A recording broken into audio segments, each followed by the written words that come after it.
Siena in quella stagione. Davidovac riceve una buona palla da Toppi, c'è un assist.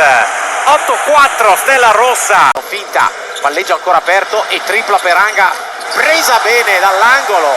11-6 Stella Rossa. Lo stop a Colomboi di nuovo ad attaccare, fuori da Anga, tripla di tabella non dichiarata. Sono quelle che fanno impazzire tutti. Smailagic finisce su di lui, esce Teodosic che risale dall'angolo e Smailagic contro Giedraitis, tanti centimetri di vantaggio, passi forse del serbo, gli arbitri dicono tutto buono.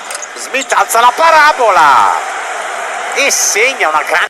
Smailagic che deve andare nell'angolo da Giedraitis, non ci arriva in tempo, la Stella Rossa è carica. Al campo, tiene aperto il palleggio, alla fine dovrà tirare, mamma mia, Giedraitis blocca Bolomboi e Nedovic resta libero, completamente libero. Smailagic finisce a 5 metri di distanza. Bella partenza, il resto è scarico splendido.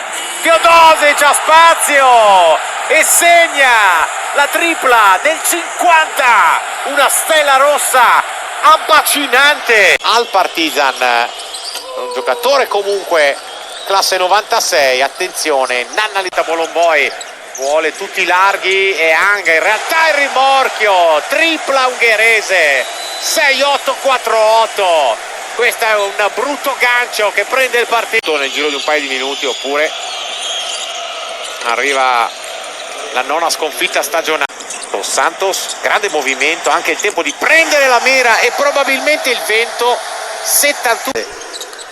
Vincere a Berlino è sicuramente nelle possibilità della Virtus, ma servirà a fronte di 11 sconfitte. Poi settimana prossima doppio turno, fallo su Panther, di tocco Panther, trova Kaminski, comodo da 3, la specialità della casa, il Partizan a -9. Buttando il rimorchio, Nedovic, Giedraitis dall'angolo, da 3, scaccia la paura il lituano, 80-68.